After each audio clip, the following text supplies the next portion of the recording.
Hello everyone and welcome to this DECKTECH for Infinite Research, which is a homebrew that I built that is based around the card Sunforger. So my name is Love and this is actually my first video on this channel that I'm going to use to make some DECKTECHs and upload some gameplay for decks I've made. Mainly for friends that have been asking about them, but anyone who finds their way here, welcome, hope you enjoy the content. So this deck is based around Sunforger. Sunforger is an equipment that costs 3 mana to cast, 3 mana to equip. Equipped creature gets +4/+0, but the most important part is that you pay red and white, unattached Sunforger, then search your library for a red or white instant card with commanded mana cost 4 or less, and cast that card without paying its mana cost. So that's the ability that we're really looking to abuse in this deck. And in order to make this cost effective, we are using these creatures, Pure Steel Paladin and Kazoo's Toll Collector, to make the equipment cost 0. So they do this in two different ways. Kazoo's Toll Collector does it by having an ability that attaches equipment to itself for 0 mana. Pure Steel Paladin actually makes the equipment cost 0 as long as you control 3 or more artifacts. They're both good in different scenarios. Pure Steel Paladin obviously a little bit cheaper to cast, has the additional upside of drawing cards when you play equipments and allowing you to equip the equipments on any creature rather than just itself. But Kazoo's Toll Collector can bypass things like Stony Silence and Pithing Needle and stuff like that that may have turned your equipments off. And so it can still put these equipments on itself. So they're both pretty good, and the most importantly, it's important to have 8 of these enablers for Sunforger. And then we have some consistency cards here. We have Steel Shaper's Gift and Open the Armory to find our Sunforgers. Open the Armory also founds Wheel of Sun and Moon. And Wheel of Sun and Moon, together with Sunforger, Kazoo's Toll Collector, and Pure Steel Paladin, creates an infinite combo with Manamorphose and Desperate Ritual.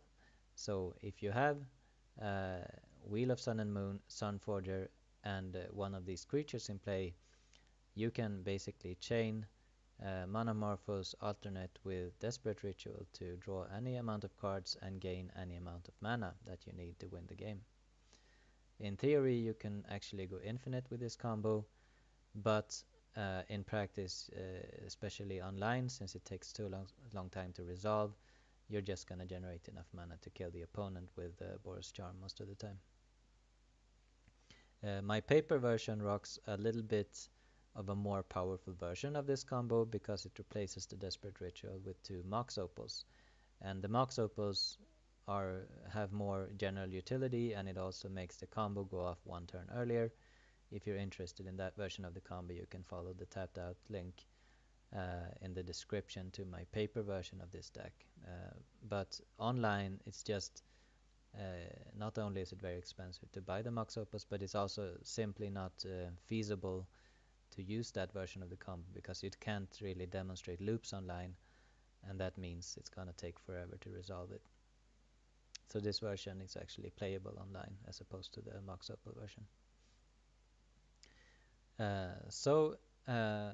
As you can see, we don't have a very big toolbox for Sunforger in the main deck. We only have these Boros Charm, these Lightning Helix, and Dispatch in the main deck, apart from the combo. And this is because we don't want to jam our deck full of clunky one-offs that we don't really want to draw in our opening hand, that also are bad top decks when we don't need them. So instead, we're playing 3 copies of Research Development. And Research Development is a split card where the research half of the card is the one we're most interested in. So it's an instant that lets us choose up to 4 cards we own from outside the library, outside the game, and in online and tournament play this means your sideboard, and then we shuffle them into our deck. So the point here is that we can cast research on demand and just get the toolbox cards we need for that particular matchup rather than having our deck stacked full of potentially useless cards.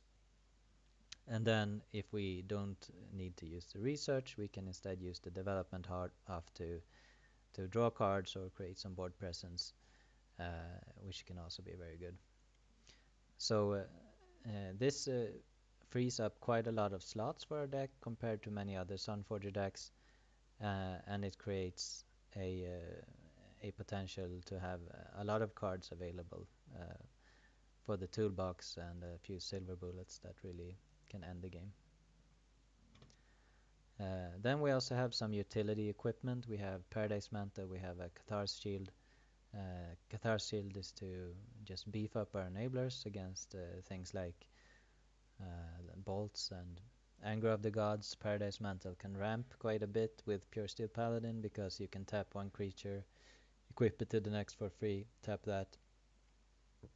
So you can really speed us up in the early game. Swiftfoot Boots to give our creatures haste and hexproof. Then we're also running 3 Spellskites, and Spellskites are very good in this deck because they protect both your Sunforgers and your enablers from spot removal. We have Boros Signets for ramping and for allowing us to play some colorless lands in our mana base, since they can transform a colorless mana into a Sunforger activation. We're running 1 Nahiri the Harbinger, which also has good synergy with research because we can keep our Emrakul. In this case we have a Blightsteel Colossus because I haven't really bought an Emrakul for my online account yet, but it's in the paper version, it's an Emrakul and it should be here too. So rather than keep the big payoff creatures in our main deck, we can just research for it when Nahiri is about to ultimate. And then also she is very good at digging through our deck and to deal with pesky anti-artifact enchantments like Stony Silence. She's an main deck out to that kind of situation. We also have a Batterskull to give us a top of the curve stabilizer big creature, which can also beef up our enabler creatures here quite a lot. So yeah, it's just really good to have one big body in the deck, I feel.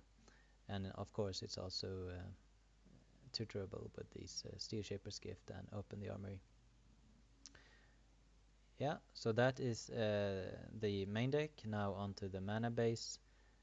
Our mana base is based mostly on fetches and shocks. We have these Arid Mesas, we have 2 Marsh Flats, and then we have a bunch of shocks, the Boros, and then 1 of each other color just to enable us to gain the off color that we might need to cast our sideboard cards if we happen to draw them, or to cast research.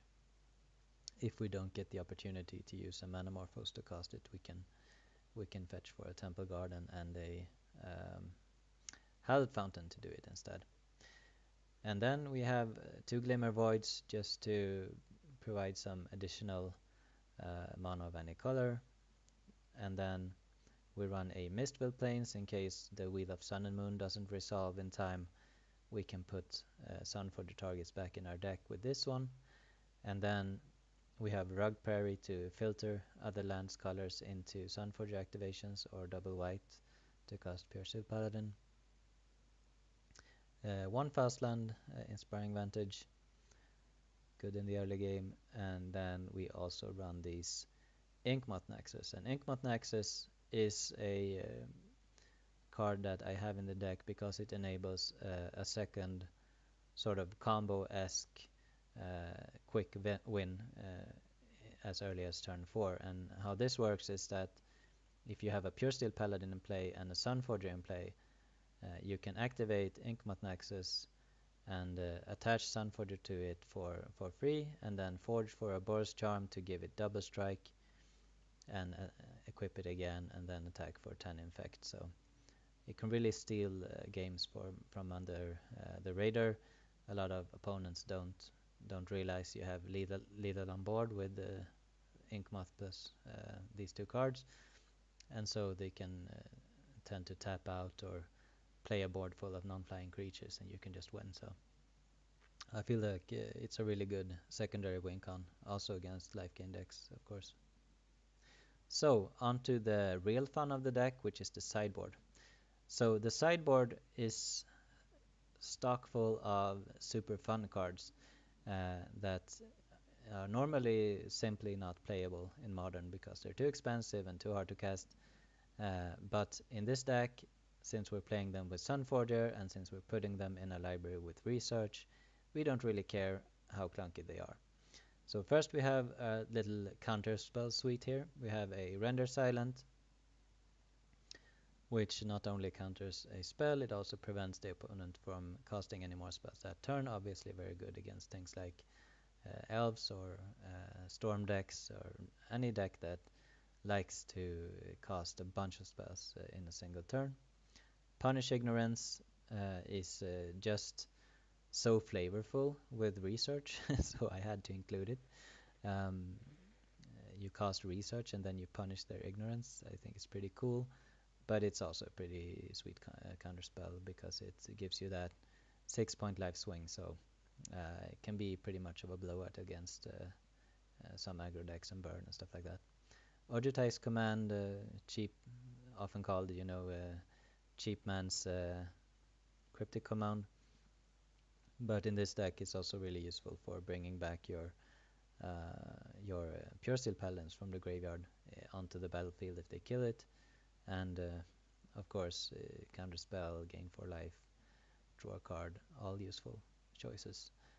Settled Wreckage, very potent card to research for if you're being attacked by a huge board. If they combo off with something that gives them, infinite 20/20 creatures, you just settle the wreckage and it doesn't matter how many creatures they attack with. So really good card. Jun Charm can also a very versatile tool, can exile their graveyard, can kill everything that's 2 or below toughness. And if you have a Will of Sun and Moon, you cast this twice. You can use the counters to protect your own enabler from, and then cast the damage choice to prevent you from killing your own enabler in the process. Blightsteel Colossus, obviously, you bring it in as a ultimate target for Nahiri, and yes, this should be an Emrakul the Aeon Storm. Obviously, much stronger choice. I'm using this in the meantime. Hide and Seek uh, and Wear and Tear and Scour. This is our little anti-enchantment and artifact suite, which can be quite useful to actually board into the main deck in game 2 when you're playing against white decks. If you predict that they're going to bring out a Stony Silence, that means you're going to have 4 outs against Stony Silence in your deck, which is quite good. So Scour, obviously, very powerful enchantment removal, can remove all copies of the given enchantment from play, can be really good against enchantment-based combo decks. Not that there's a lot of enchantment-based combo decks, but it can be really powerful. Wear and Tear, just easily boardable card because it's really unproblematic to draw to top deck and draw into your hand because it's so easy to cast. Destroys artifacts or enchantments. Hide and Seek gets rid of artifacts or enchantments, but also can use the Seek off to get rid of combo pieces for things like Ad Nauseam or Storm. Get rid of that one card they need to win the game. Crackling Doom is a great answer to things like Emrakul or Bogos. Forces them to actually sacrifice their biggest creatures, so it doesn't matter if they, contrary to the most edict effects like Liliana and stuff like that, they can't use, small buffer creatures, Dryad Arbors and stuff like that to avoid it. They just have to sacrifice whatever's biggest. So, and Bogus is a pretty common deck these days, so I really like this card against Bogus.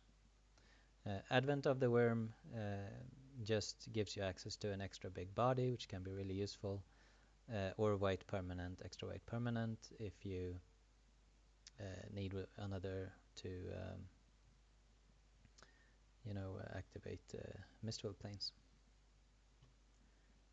It doesn't really say on the card, but the token is green and white, at least online.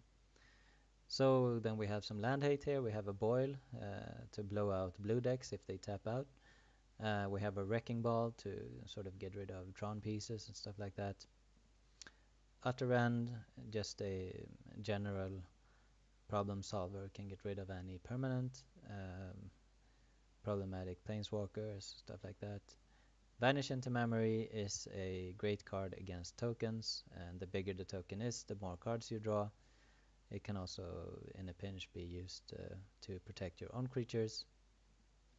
You can use it with Advent of the Worm as a sort of roundabout draw 5 cards effect. Yeah, so and it's also really good against something like Ormondal the Profane Prince. You turn him back into a land, draw 9 cards. So yeah, I really like this card as well. Obviously, there's a lot of flexibility with how to build this sideboard. A card that I'm missing here is Call Against Command. There probably should be a Call Against Command in here, but I don't really have a Call Against Command online yet.